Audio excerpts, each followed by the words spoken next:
Всем привет! Вы на канале Юзуру Ханю Лайф.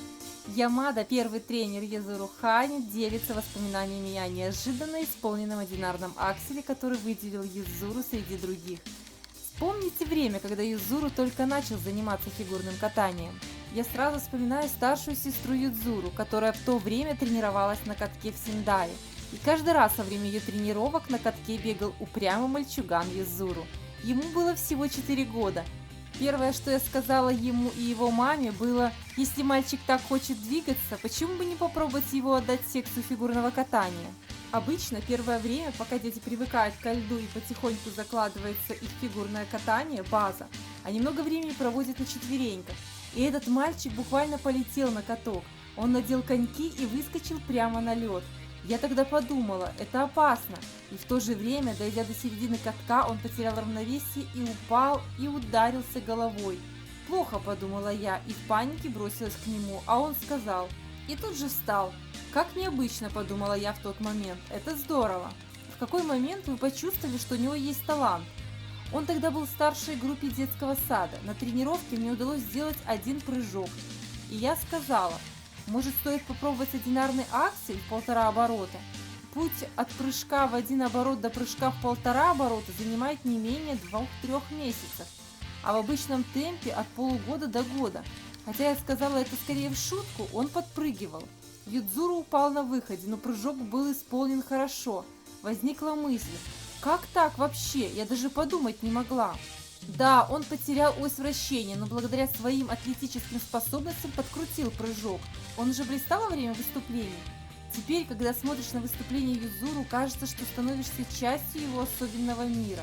И это было в нем, начиная с детсадовских времен. Первую программу под музыку ему поставили в 5 лет. Я почему-то помню, это были прыжки, а Юзуру говорит, что это был ультрамен. Я даже подумать не могла, что кто-то когда-нибудь спросит об этом. Поэтому я плохо это помню. Я рассказываю детям об истории песни и контексте в целом, но я не делаю на этом особого акцента, по большей части ориентируюсь на прыжки, траектории, вращения. Но Юзуру как спортсмен создал свой собственный мир. Он морщил лоб, когда показывал печаль, улыбался, когда показывал радость, и не позволял себе смущаться в соревнованиях. Я думала, что должна выйти за пределы собственных возможностей, и он был великолепен в этом. С тех пор Юзуру Ханю полюбил фигурное катание. Как сказать, у меня было ощущение, что его сестра больше интересовалась, а Юзуру просто ей аккомпанимировал. На занятиях по фигурному катанию были вещи, которые вызывали у него неприятие. Мне казалось, что ему гораздо больше нравилось бросать мяч с отцом. Когда он перестал меня слушать, я разозлилась и сказала: если не хочешь больше учиться, иди домой. И он пошел домой в слезах. Так что у меня не было ощущения, что этот парень непременно хочет заниматься фигурным катанием.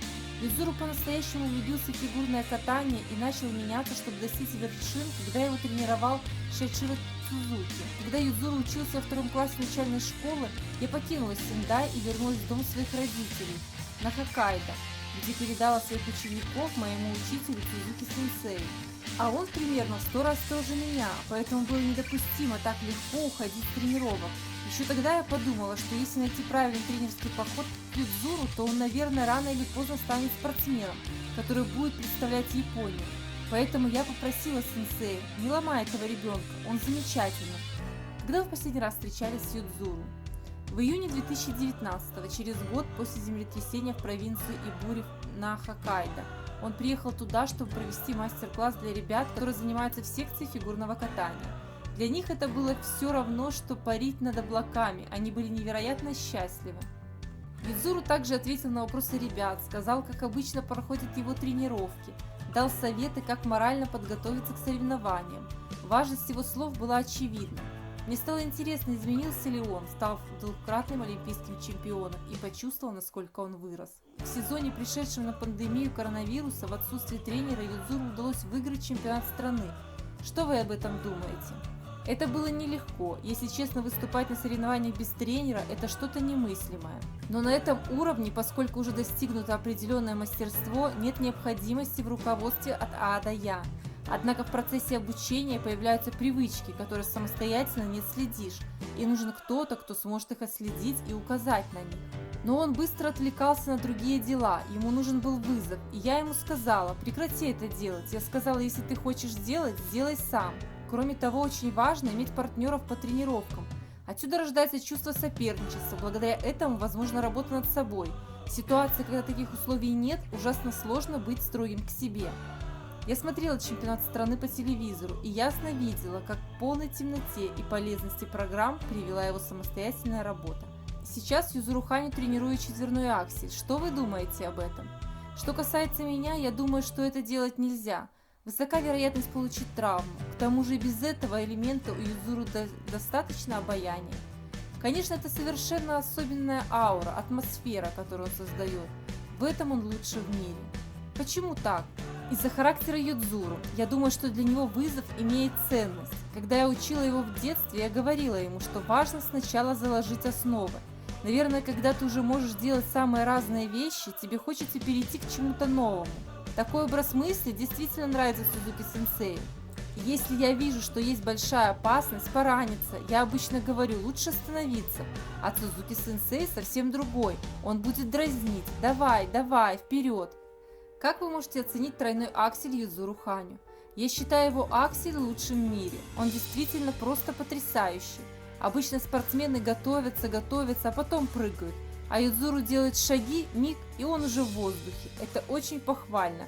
Также перед выполнением прыжки Юдзуру добавляет замысловатые движения, которые нарушают баланс. Обычно в таких случаях они падают. И то, как он делает движение, а потом выполняет прыжок, действительно круто. Когда изменилось отношение к Юдзуру?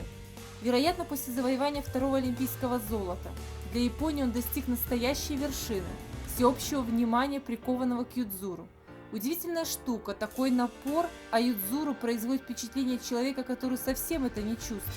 Когда я встретила его 2 года назад, он не спросил меня: как тебе Олимпиада или что-то еще о конкурсе. Он спросил: как самочувствие, когда ты собираешься вернуться. Вот такие вопросы. Какую жизнь в фигурном катании вы бы хотели сейчас для Юдзуру? Как бы то ни было, я хотела, чтобы Юдзуру был свободен делать все, что он хочет. Я думаю, он живет, ограничивая себя во многом. Если я была на его месте, я хотела бы быть свободным. Поэтому я хочу, чтобы он был свободен делать то, что позволит ему показать то, что хочет продемонстрировать сам Юдзуру. На этом у меня все. Спасибо, что досмотрели до конца. Пока.